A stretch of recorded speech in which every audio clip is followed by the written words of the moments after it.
¿Cuántos recuerdan que empezamos este tema pero no lo pudimos completar? Así que solo quiero recordarle para iniciar, especialmente para alguien que no vino hace 15 días, Isaías 59, capítulo 59 y verso número 8.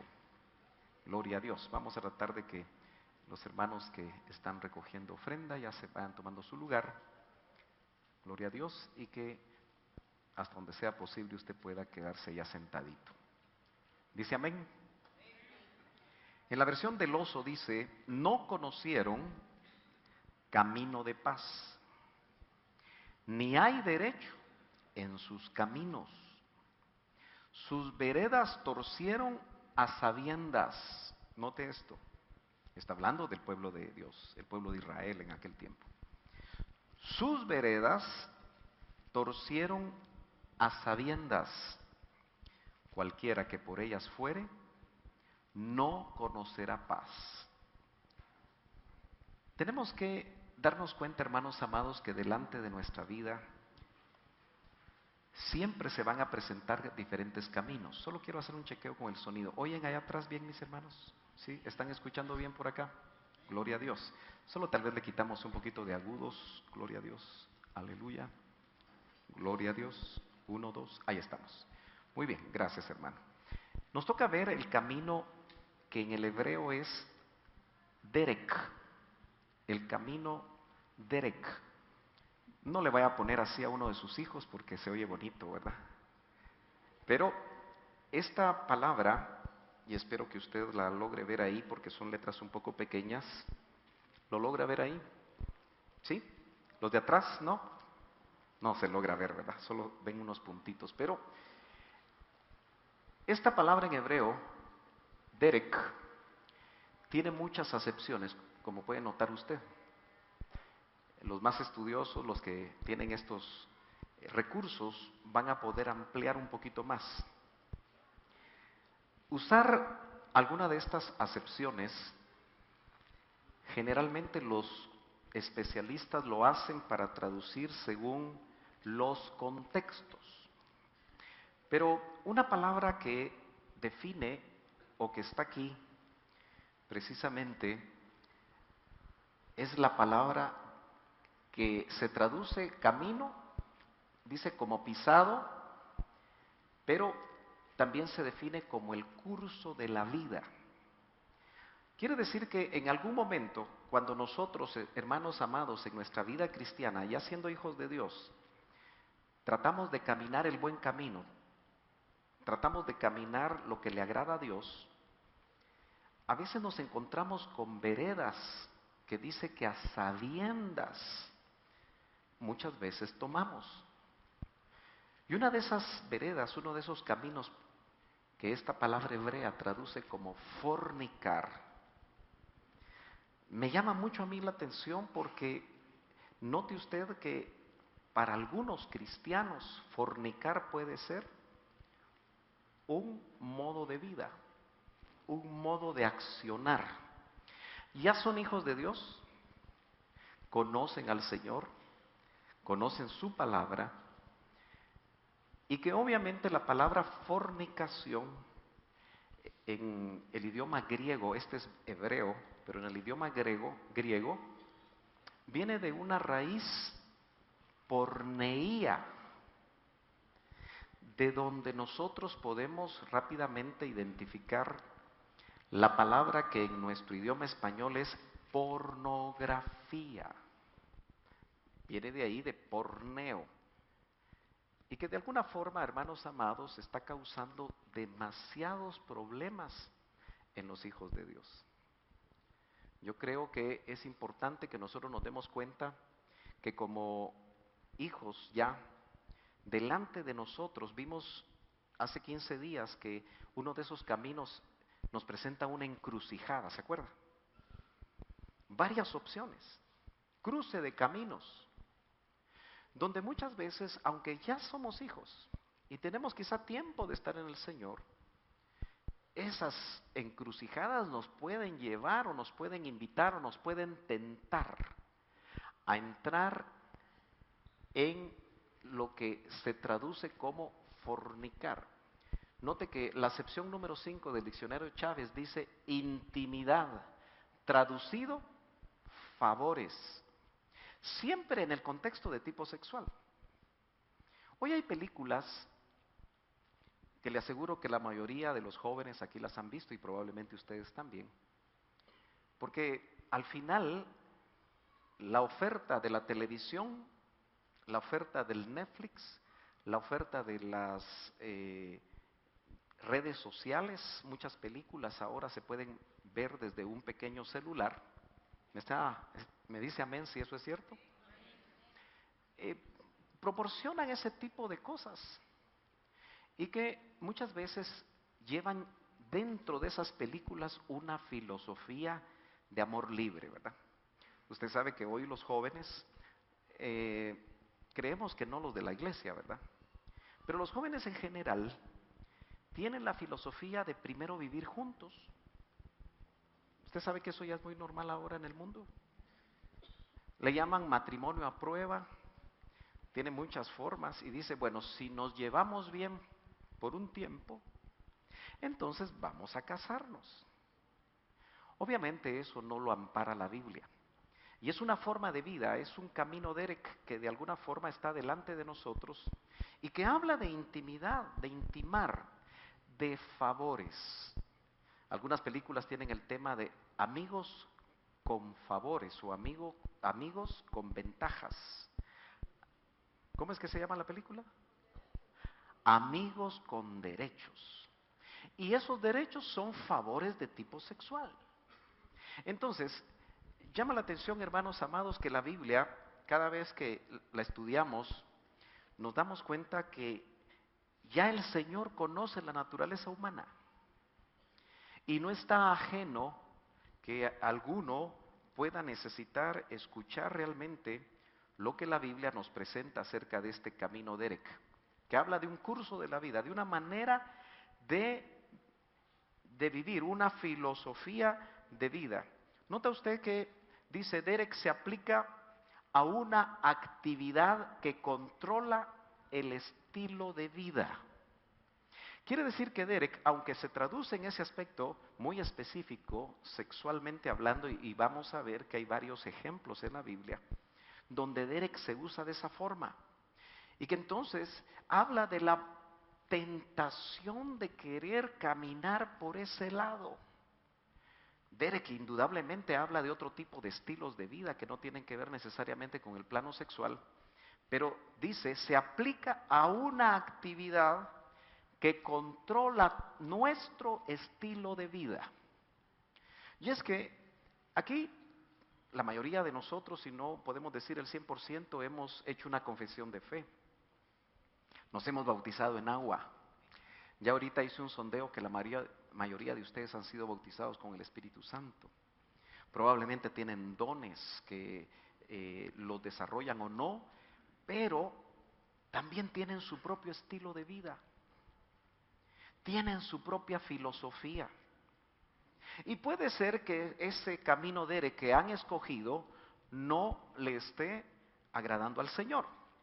Acompáñenme entonces a Proverbios, el capítulo 7, y vamos a leer el verso 4 y el 5, donde es interesante que nos habla precisamente de un personaje al cual el proverbista está hablándole a la juventud, al joven especialmente, para que se cuide. Dice, di a la sabiduría, tú eres mi hermana, y llama a la inteligencia tu mejor amiga. Mire qué consejo más lindo, ese es para todos los que estamos aquí. Para que te guarden la sabiduría y la inteligencia, te guarden de la mujer extraña, de la desconocida que lisonjea con sus palabras. Cualquier conocida o desconocida que de alguna manera trata de seducir a un joven, y yo no tengo el tiempo para ver todo el capítulo 7 porque es un tema en sí mismo, y yo tengo que avanzar con varios de esos caminos que se nos pueden presentar, Note usted que le llama a la Biblia la mujer extraña. Ahora, fíjese que en el verso 27, si nos saltamos bastantes versículos que usted los puede leer en casa despacio, porque es importante darse cuenta cómo la Biblia trata de prevenir al joven, de no caer en fornicación. Y aunque lo hace específico con la mujer extraña, indudablemente hoy hay hombres extraños también, señoritas, que están aquí. Entonces, el verso 27 dice, camino, ahí en el original es Derek, lo que estamos estudiando. Al infierno es su casa. ¿De quién? De la mujer extraña. Se lo vuelvo a leer. Camino Derek, al infierno es su casa, que desciende a las cámaras de la muerte. Me parece que en 1 Corintios 6 nos indica que la fornicación es un pecado que está dentro del cuerpo, que afecta el cuerpo. Eso significa que el pecado sexual para Dios es realmente algo sumamente delicado que produce consecuencias nefastas como descender aún a las cámaras de la muerte. Yo quiero que usted se dé cuenta entonces cómo la Biblia, si vamos a Génesis 38:14, nos da el ejemplo de uno de los patriarcas. El contexto de esto es que había una ley llamada de levirato. Y bajo ese contexto, si una mujer enviudaba y había un hermano que crecía o estaba ahí para poder ayudarle a esa mujer a que tuviera descendencia y de esa manera pudiera tener casa y pudiera tener bienes, entonces bajo esa ley de levirato que Dios de alguna manera se las trasladó, tenía que levantarle simiente el hermano al hermano muerto. Y precisamente Sela era el hermano que Tamar, la mujer que había enviudado, estaba esperando, porque debía de crecer. Y Judá, que era el papá, uno de los patriarcas, no se lo quería dar. Bajo ese contexto, leamos Génesis 38:14, y dice, entonces ella se quitó sus ropas de viuda, Tamar, y se cubrió con un velo, se envolvió bien y se sentó a la entrada de Enaim, que está en el camino. Aquí la palabra es Derek. Hemos visto que Derek tiene una connotación de tipo sexual. ¿Estamos bien? ¿Dice amén? ¿Está usted escuchándome bien? De Timnat, porque veía que Sela había crecido, el hermano de su esposo, y ella aún no le había sido dada por mujer. No tenía necesariamente eso connotaciones sexuales, porque tenía que ver con el levantarle simiente. Ella no estaba buscando a Sela por interés sexual, sino por levantar simiente. Usted puede leer despacio en casa lo que es la ley del levirato para poder entenderme bien. Espero que la mayoría de los que están aquí ya conozcan esa ley en el Antiguo Testamento. Amén. Muy bien, pero yo quiero que usted note que no es casualidad que ella se disfrazó, se quitó su vestimenta de viuda y se disfrazó porque quería lograr algo. Ella quería de alguna manera que Judá le levantara simiente, pero él no quería hacerlo. Entonces, en el verso 15 dice, cuando la vio Judá, seguramente los contextos nos indican que ella se vistió como las prostitutas que estaban, qué casualidad, junto al camino de Erec. ¿Me está entendiendo? Entonces dice, cuando la vio Judá pensó que era una ramera. O sea, estaba vestida para dar esa impresión. No se me ha perdido. No se me ha perdido. Pues se había cubierto el rostro. Parece que el cubrirse el rostro, como que había ahí una cultura que trataba de mostrar, y Tamar se vistió de tal manera que su suegro, porque era su suegro Judá. Si vamos hasta el verso 25, me tengo que saltar por razones de tiempo, dice, pero cuando le estaban sacando, porque tuvieron relaciones, eso lo muestra el texto. Y Tamar fue muy inteligente porque el precio de tener esa relación era un cabrito. Pero como Judá no lo llevaba porque él no estaba buscando eso, sino que se encontró con esta mujer.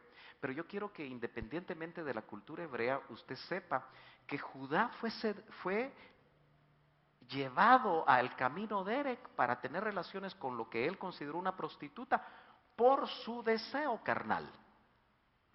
Quiero que lo vea de esa manera.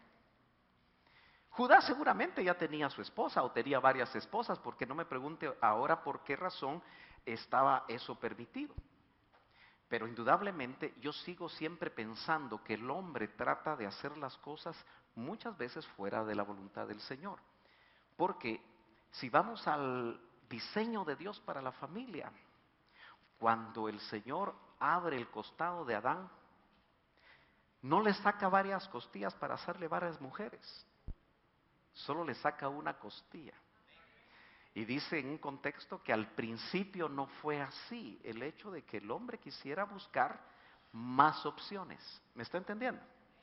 Muy bien, entonces ella le pidió 3 cosas. Y por eso el verso número 25 que usted tiene ahí dice, pero cuando la estaban sacando, porque la ley pedía que si una viuda tenía relaciones, automáticamente la podían matar. Entonces, sabiendo eso, Tamar le pidió 3 cosas a Judá. Y dice, pero cuando le estaban sacando, ella le mandó decir a su suegro, el dueño de estas cosas es el que me dejó embarazada. Y el que estaba dando la orden de matarla era el que la había dejado embarazada, solo que no lo sabía. Acuérdese que él pensó que era una prostituta. Entonces, dice, fíjese usted, a ver de quién son este sello con el cordón y este bastón. Eso fue lo que le pidió. Ahora, es interesante que esa palabra sello y o en sí lo que era el sello, la costumbre, era que el sello marcaba, a veces iba en un anillo, ponía autoridad en un documento, y el bastón era un bastón que también daba autoridad. Entonces, hermanos amados, yo le quiero decir una cosa bien tremenda. Cuando nosotros escogemos el camino de Erec, podemos caer en pecado sexual. Y el pecado sexual, Judá ya no tenía su sello. Judá por el pecado sexual ya no tuvo su bastón. Y obviamente lo quería recuperar, pero como ya Tamar no estaba junto al camino de Erec, el pecado sexual nos hace perder autoridad. Yo tengo que ser muy incisivo con estas enseñanzas. Tengo de alguna manera, hermano, que ser lo más que yo pueda instrumento del Espíritu Santo para que el Espíritu Santo le esté hablando a usted. Porque el pecado sexual puede haberse metido en su vida.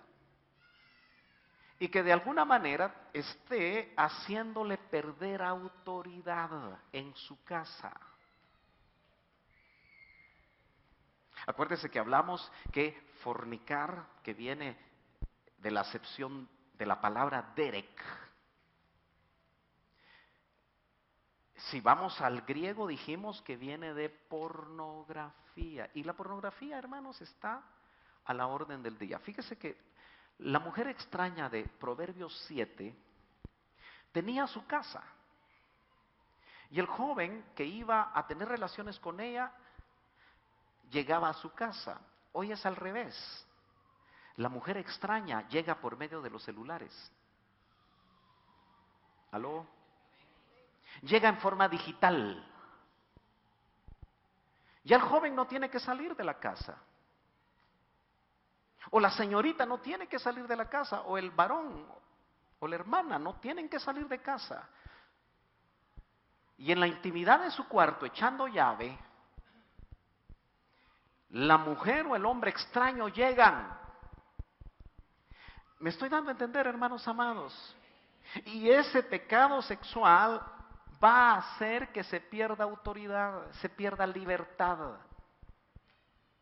El sello marcaba la identidad de Judá, porque debe haber sido un sello personal, como cuando alguien tiene que poner su firma y sellar. Ahora que hemos estado haciendo todos los trámites para la municipalidad, a mí me piden firmar como ingeniero, como el ejecutor. Pero yo tengo que tener un sello de ingeniero, un número de colegiado. Entonces firmo y pongo mi sello, pero ese solamente lo puedo manejar yo. Quiere decir que el pecado sexual nos hace perder la identidad de hijos de Dios, por lo que permitimos al escoger el camino de Erec. Ahora, acompáñeme a Isaías, capítulo 53 y verso 6. Me llamó mucho la atención meditando en Isaías 53, leyendo nuevamente este capítulo, pero el verso 6 dice: todos nosotros nos descarriamos como ovejas, cada cual se apartó por su camino. Y esa palabra es derek en el original. Mas Jehová cargó en él el pecado de todos nosotros. Todo el capítulo de Isaías 53 nos habla del sacrificio maravilloso que el Señor hizo por nosotros. Como Él, como un cordero mudo, dice, delante de sus trasquiladores no abrió su boca. E indica todo el proceso que el Señor llevó. Porque nosotros escogimos o nos apartamos cada quien por su propio camino, derek. La connotación que estoy tratando de ver de este camino en el aspecto sexual, la quise tomar porque, hermanos amados, esas veredas, esos caminos que hoy se presentan a cada uno de nosotros nos pueden sacar de la voluntad de Dios. Muchos probablemente están en ese tipo de contaminación y no la sueltan, no la dejan, no encuentran la manera de ser liberados. Pero yo le quiero recordar que dice, mas Jehová cargó en él. ¿En quién? En el Cordero de Dios que quita el pecado del mundo. El pecado, cualquier pecado, incluso el pecado sexual, que puede ser uno de los pecados que más se esconde. Uno de los pecados que hace que la gente sienta más vergüenza y no quiera venir a abrir su corazón a aquellas cosas que lo tienen amarrado, que lo tienen encadenado. Nosotros necesitamos salir de cualquier camino derek como estilo de vida si es que nosotros queremos dar una estatura. Tenemos que dejar aquellas cosas que están alimentando la carne. Aquellas cosas que usted sabe, porque el Espíritu Santo le está hablando, que usted está permitiendo en su vida. Pero hablemos del camino Magal. Yo sé que nos tendríamos que quedar bastante tiempo en cada uno de ellos, pero hermano amado, tenemos que avanzar. Y usted en lo personal puede seguir tomando nota de los versos, o si quiere se los aprende de memoria, pero lo dudo que mañana ya sepa de qué hablamos hoy. Porque cuando uno le pregunta a los hermanos, ¿y de qué habló el pastor? Permítame un momentito, ahorita le digo. Pero ojalá que si a usted le falla la memoria como a mí, haga sus anotaciones. Otro de los caminos que usted y yo podemos encontrar en nuestra vida cristiana es el camino Magal. Esta es otra palabra hebrea, y Magal, ¿lo lee usted ahí? Dice, habla de un baluarte como circular, camino, campamento, senda y vereda. Círculo del campamento, se lo pongo acá, círculo del campamento o campamento en forma de círculo con su centro protegido. Magal es algo que nos lo puede mostrar aquí el primer libro de Samuel como un ejemplo donde aparece esta palabra y note cómo se traduce.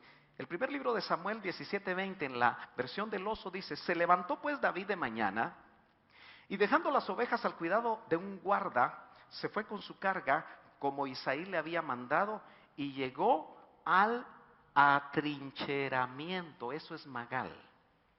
Una trinchera. Quiere decir que Magal está en el contexto de la guerra, de las batallas. ¿Cuántos aquí hemos tenido batallas en algún momento de nuestras vidas? Puede ser que estemos embatallados esta mañana. Que hayamos venido con una batalla que sentimos que ya perdemos esa batalla, pero en las batallas se hacían trincheras en forma circular. Tal vez la mejor forma, dice, el atrincheramiento del ejército, el cual había salido en ordenanza y ya tocaba el alarma en batalla. Magal entonces es una opción que nosotros tenemos para defendernos. Tal vez la mejor manera es verlo aquí. ¿Nota usted lo que es una trinchera? Es lo que protege, como una zanja, ¿verdad? Angosta, profunda, que permita que aquellas balas perdidas no vayan a matar a los soldados. Y desde las trincheras se esconden, pero también disparan unos contra otros, de dos ejércitos enemigos.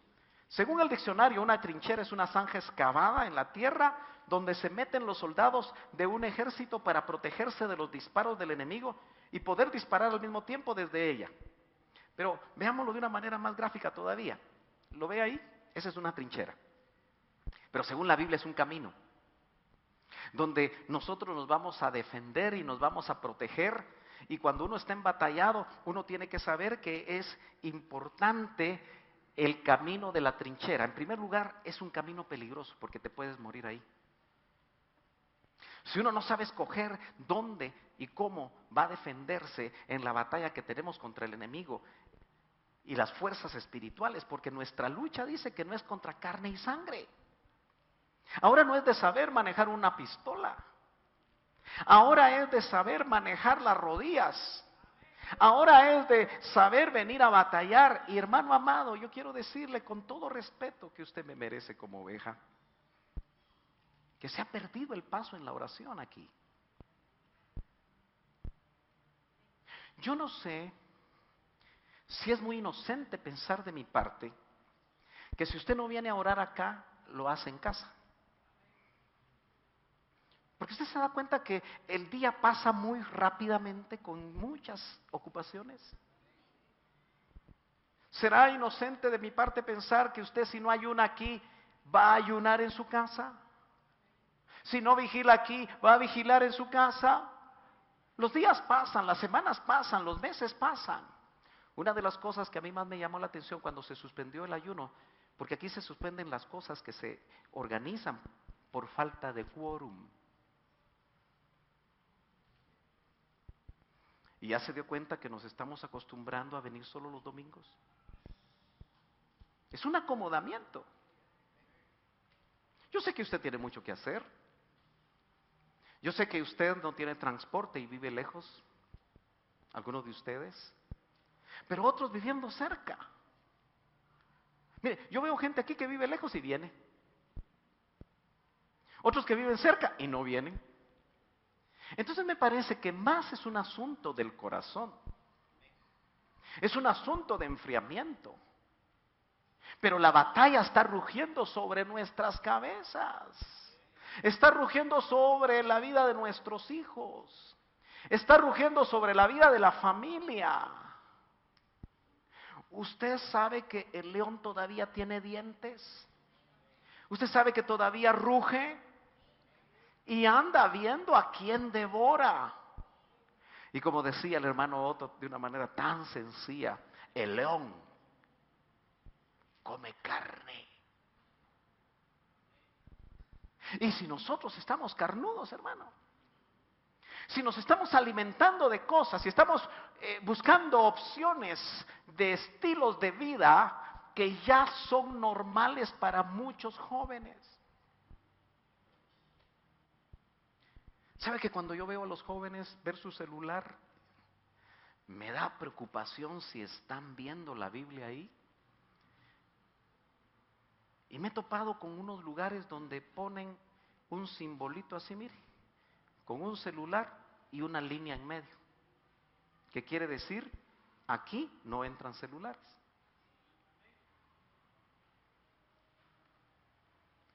Porque no sabe uno qué están haciendo con los celulares.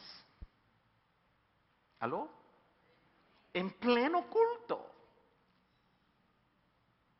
Por eso creo que es mucho más sano traer la Biblia. Porque así cuando traemos la Biblia, y aunque sean millennials, pero son hijos de Dios. Y aunque ser millennial significa que no pueden vivir sin un celular, pues que se aguanten unas 2 horas, 1 hora de predicación. Me imagino que no van a sudar frío, ¿verdad? Porque no tienen el celular en la mano. ¿Aló? Entonces, hermano, el camino de la trinchera es peligroso. El camino de la trinchera es incómodo.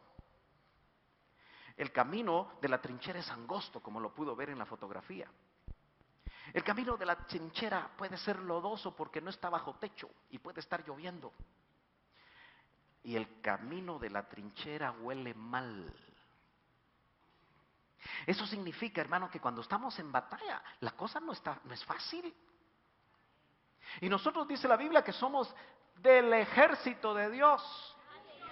¿Verdad que qué bonito cantamos? Oigo el sonar del ejército de Dios. Y empezamos hasta a marchar, ¿verdad?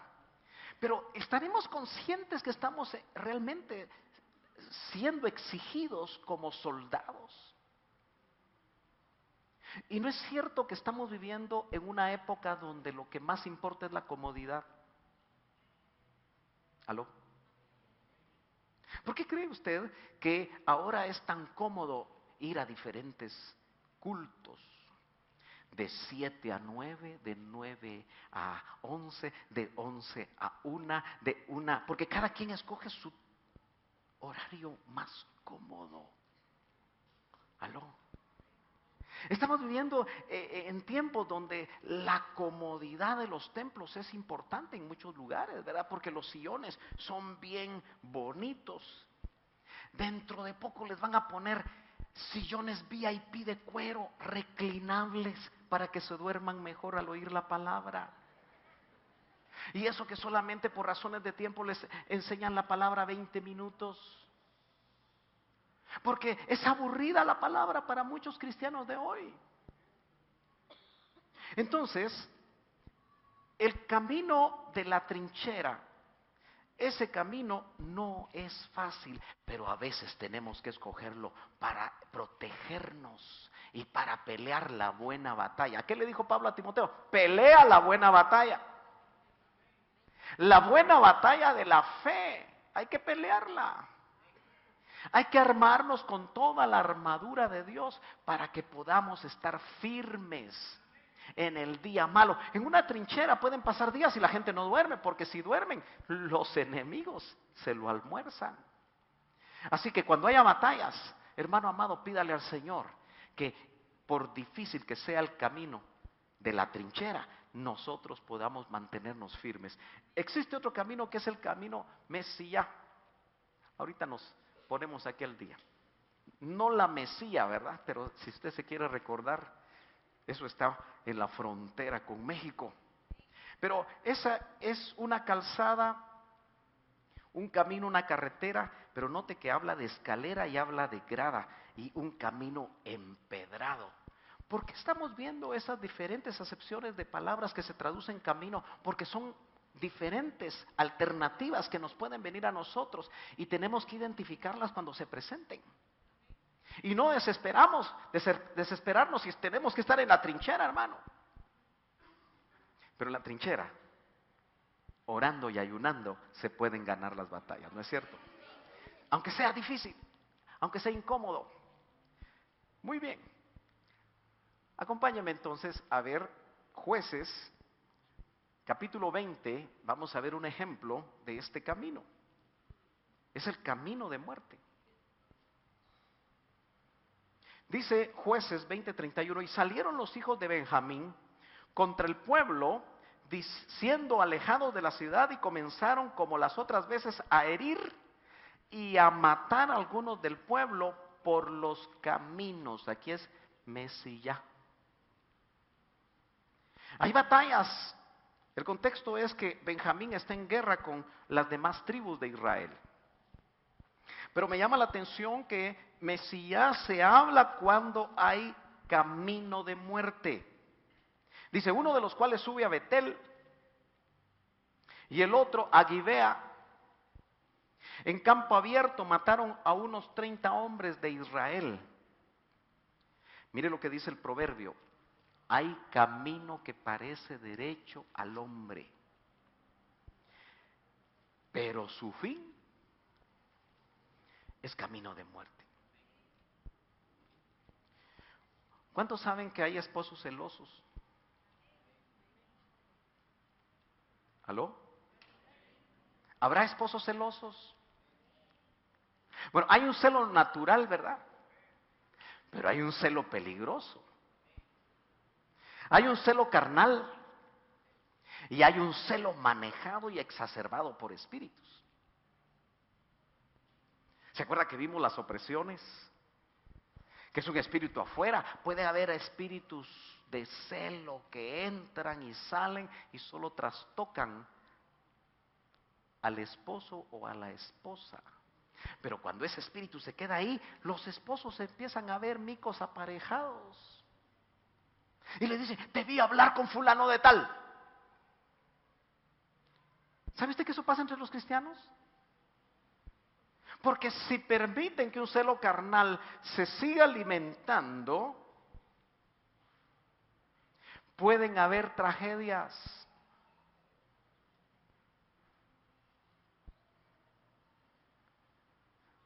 Aún entre los cristianos.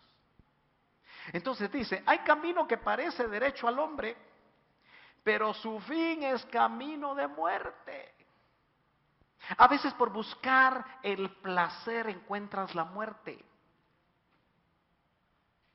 A veces por querer obtener ciertas metas, se pasan límites que pueden producir la muerte. Y ese camino que estamos viendo nosotros, el camino, vamos a regresar, Mesías es un camino que nos puede parecer derecho. ¿Cuántos saben que la economía a veces es complicada? Y no siempre lo que se gana alcanza. Entonces algunos dicen, bueno, por ahí me han contado que comerciar un polvito blanco que no es harina me puede sacar de los problemas económicos.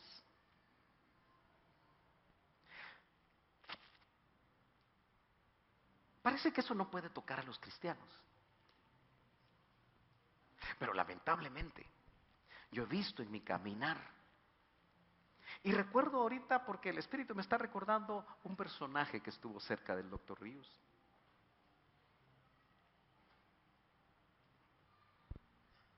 Hasta enseñaba la palabra de Dios.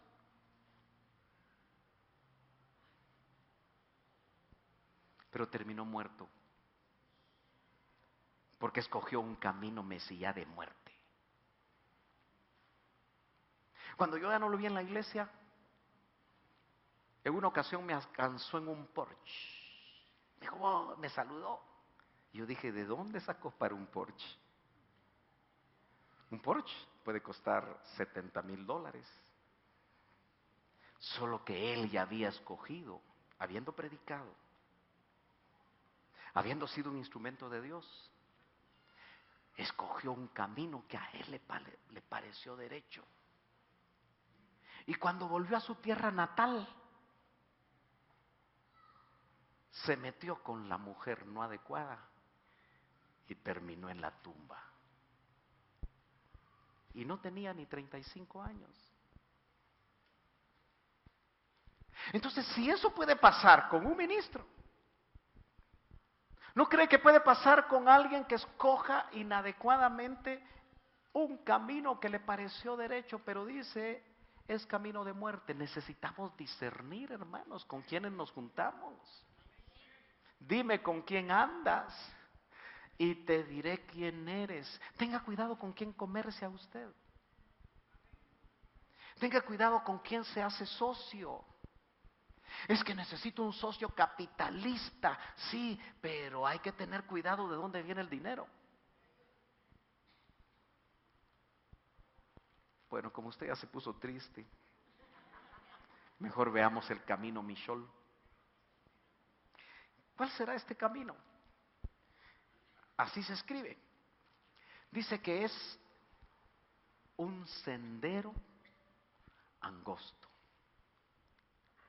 ¿Cuántos saben que agradar a Dios nos puede llevar a un camino angosto? Bueno, lo dijo el Señor, ¿verdad? ¿Se recuerda usted lo que el Señor nos habla precisamente? Pero antes de eso quisiera hablarle de un profeta, otro ministro, que Dios lo tuvo que meter en un camino angosto. Cuando uno no quiere, aún siendo ministro de Dios, el Señor lo puede meter a uno en un camino Mishol, camino angosto. Veamos el ejemplo. Acompáñame a Números 22, 24. ¿Lo tiene ahí? O por lo menos léalo. Dice amén. O ya se me durmió, hermano. Gloria a Dios. ¿Está siendo usted edificado con esto? La idea es que el Espíritu Santo le hable a usted si de repente está identificando un camino equivocado o un camino que le parece difícil, pero que está frente a usted. Y tal vez no sabe por qué está caminando en ese camino, si hay un propósito de Dios o usted solito se metió. Números 22, 24 dice, entonces el ángel del Señor se puso en una senda estrecha, así se traduce Mishol, de los viñedos, con una pared a un lado y la otra al otro lado. Un camino estrecho. El ministro era Balaam, que había sido contratado para maldecir al pueblo de Dios. Ya solo ahí Balaam estaba mal. Y claro, usted puede leer todo lo que la Biblia nos muestra acerca de eso, pero yo lo que quiero es que usted vea cómo el Señor lo mete en un camino, en una senda estrecha, Mishol. Dice, porque estrecha es la puerta y angosta la senda que lleva a la vida. En el caso del profeta, no podía caminar ni para un lado ni para el otro, de tal manera que la burrita, ¿se acuerda? Golpeó al profeta contra una de las paredes porque era muy angosto, pero Dios quería tratar con él. Y ahí se demuestra que el Señor puede hacer más inteligente a un animalito que a un ministro de Él, o a un hombre que de alguna manera profetizaba. Y entonces Dios lo que tuvo que hacer es que le abrió los ojos al animalito. Imagínense, él era profeta y tenía los ojos cerrados. Entonces le abrieron los ojos al animalito. Y lo que vio fue que al final no había dónde escaparse. A veces Dios nos mete en esos caminos donde no hay dónde escaparnos. Porque nos quiere hablar, nos quiere dar una última oportunidad. Porque ahí estaba un ángel con la espada desenvainada, listo para terminar con este profeta. Y cuando la burrita se quedó detenida y le habló al profeta, entonces le salvó la vida ese animalito. Aunque le estaba pegando y tienes que avanzar porque él no miraba nada. Lo que dice el Señor en Mateo 7:14 nos recuerda a nosotros, hermanos amados, que si queremos caminar para agradar a Dios, dice que angosta la senda que lleva a la vida. Estrecha es la puerta y angosta la senda que lleva a la vida. Y pocos, eso me pone triste. Y nos debe poner a temblar a todos. Si somos honestos, nos tiene que poner a temblar. Pocos son los que la hallan. ¿Usted anda en camino espacioso? Pregúnteselo. ¿O anda en camino estrecho? Bueno, si fuera cuestión de gusto, uno escogería el camino ancho, ¿verdad? Porque hay algo adentro de nosotros que le gusta lo ancho. Darse gusto. Pero lo que nos ponen a nosotros delante es un camino que es angosto, pero dice que nos lleva a la vida.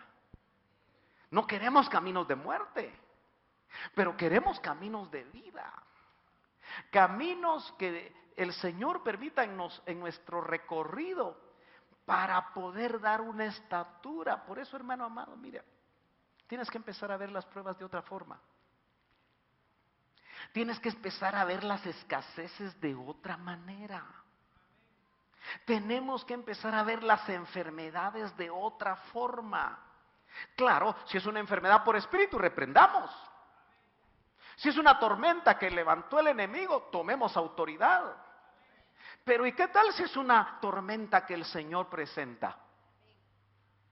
¿Quién va a detener esa tormenta? Sino que hasta que el Señor cumpla su propósito en nosotros. ¿Quién va a sanar esa enfermedad si está trabajando por medio de esa enfermedad con nosotros? ¿Usted se ha dado cuenta que nuestra naturaleza a veces es muy necia? Bueno, solo los que dijeron amén. Los demás tan dóciles y bonitos que son. A ellos no les cuesta absolutamente nada escoger el buen camino. Pero no es cierto que lo que tiende a escoger nuestra naturaleza son los caminos equivocados. Entonces, hermano amado, ¿se recuerda usted este verso? Que lo usamos mucho para evangelizar. Pero Jesús mismo dijo, yo soy el camino. El camino que nosotros verdaderamente debemos de tomar para nuestra forma de vida, para caminar por él, ese buen camino que decía Jeremías 6, ¿se acuerda? Que aquel que camina en el buen camino va a encontrar descanso para su alma. Ese camino es una persona. Y esa persona, si ya nacimos de nuevo, está dentro de nosotros. Y Él tiene la brújula para que no nos salgamos de ese camino. Él dijo, yo soy el camino. Nadie viene al Padre sino por mí. Y es que vamos a regresar al Padre, porque una vez estuvimos allá. Pero el camino es Cristo. Entonces, si hemos visto que hay palabras hebreas que definen estilo de vida, el camino que el Señor quiere para nosotros como sus hijos también es un estilo de vida, solo que es un estilo de vida de santidad. Y por eso el camino se vuelve estrecho. Como que es medio pedregoso ese camino. Como que se vuelve tan estrecho que realmente se necesitan pies de siervas, preparados para caminar en esos caminos estrechos. Pero ¿sabe qué es lo lindo? Que el que ya caminó en el camino que agregó al Padre, se metió en usted. Y quiere ayudarle para que usted en los momentos difíciles de ese camino, realmente usted no se caiga de ese camino, no salga de ese camino. Nota que dice que hay un camino de santidad y se va a oír una voz a nuestras espaldas. Que nos va a decir ni es para la izquierda ni es para la derecha, sino que este es el camino que nosotros tenemos que seguir. Y Dios quiere que nosotros, hermanos amados, podamos escoger el buen camino. Yo no sé si tú estás en un camino que te está llevando a la muerte. Y no necesariamente una muerte física. Puede ser una muerte ministerial. Una muerte en el servicio. Para mí es muy triste cuando un hermano ha servido por mucho tiempo y de repente ya no quiere servir. Es que me cansé, dice. Es que hay muchas razones por las que uno ya no quiere servir a veces. ¿No será que hay una vereda equivocada que nos mató el deseo de servir? ¿Me estoy dando a entender? ¿No habrá un pecado escondido que nos está afectando, hermanos, para fluir? ¿Aló? Que no haya libertad. ¿Se acuerda que Acán no pudo adorar a Dios? ¿Se acuerda usted? Porque tenía algo escondido en su tienda. Y lo más tremendo es que Acán paró a todo el pueblo de Israel, paró el campamento. Así que si nosotros como congregación hay mucho pecado escondido, se está parando el campamento. Y el Señor va a tener que traer función profética más fuerte entre nosotros para mostrar, y le digo, ya está viniendo. Ya Dios está abriendo ojos. Entonces nosotros, hermanos amados, si el Espíritu nos está hablando que nos metimos en un camino equivocado, regresemos al buen camino. Salgamos de esa vereda. Salgamos de esos negocios. Salgamos de esas cosas que el Espíritu nos dice y nos ha venido hablando que debemos de dejar. Porque delante de nosotros, pero más adentro de nosotros, está el que nos puede llevar por el camino que sus hijos, nosotros, debemos andar. Póngase de pie, hermano amado. Vamos a ministrar esta palabra.